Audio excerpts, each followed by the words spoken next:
Last month, two brutal assaults, one in Dublin, Ireland, and another one in Adelaide, Australia, unfolded within hours of each other.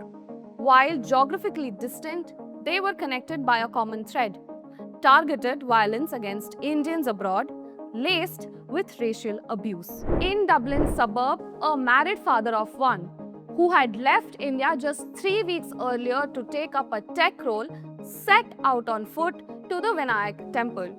Following a Google Map route, he was intercepted by a gang of teenagers who taunted him about his presence in Ireland. When he explained he had been hired to fill a local skill gap, they struck him on the head, leaving him bleeding and disoriented. The attack escalated into humiliation. His trousers were stripped off, forcing him on to wander half-clothed through a residential area while bystanders either ignored him or hurled abuse. Online far-right accounts falsely accused him of inappropriate behavior towards children, a claim the Irish police has dismissed as baseless. Jennifer Murray, a passerby who sheltered him with a blanket, described him as polite and in shock, repeatedly thanking her as they waited for an ambulance. This was not an isolated act. Earlier this year, Santosh Yadav, a senior data scientist and tech entrepreneur, was attacked by 6 teenagers near his Dublin home. They broke his glasses, beat him across the face, neck and body, and left him with a fractured cheekbone. Yadav later warned publicly on LinkedIn that such assaults on Indians and other minorities in Dublin were no longer isolated events. Other incidents also form a grim pattern. In the same month of July, a Dublin Business School student was punched in the face and body with broken nose, and in May, an Indian nurse was hit with a glass bottle by teenagers on an e-scooter.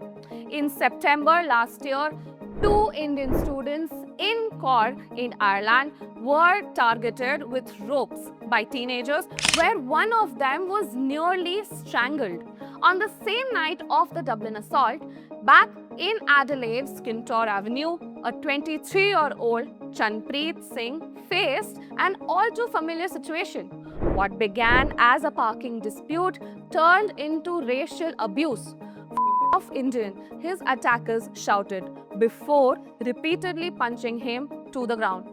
Singh lost consciousness and later learned he had sustained brain trauma and multiple facial fractures. The police arrested one suspect, but the rest remain at large. The attack has revived painful memories for Australia's Indian community, recalling incidents like the October 2022 stabbing of the PhD student Shubham Garg in Sydney, a suspected racially motivated assault. For years, such events were dismissed as one-off or localized.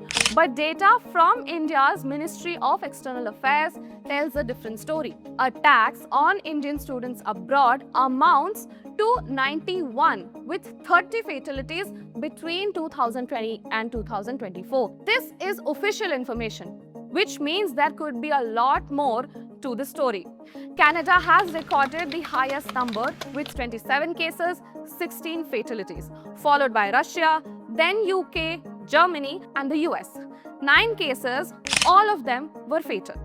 Australia saw 4 incidents, including 1 fatality. Now, looking beyond the students, the numbers are even starker. 86 Indians were assaulted overseas just in 2023, up from 57 in 2022 and 29 in 2021. In the last 3 years, 28,458 Indians have died abroad, including 136 deaths from violence or murder. In Ireland, the surge in attacks has coincided with record immigration. Numbers with almost 150,000 people arriving in Ireland in 2023-24, the highest in 17 years.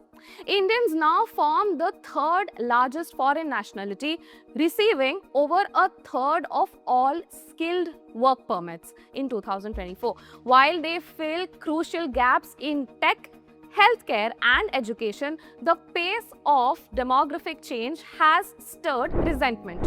Local frustrations over a housing crisis, soaring rents, and homelessness are increasingly directed at immigrants. Far-right networks have exploited these tensions, spreading inflammatory narratives online and normalizing harassment. Recent riots in Northern Ireland, in which 40 police officers were injured, are part of this broader social fracture.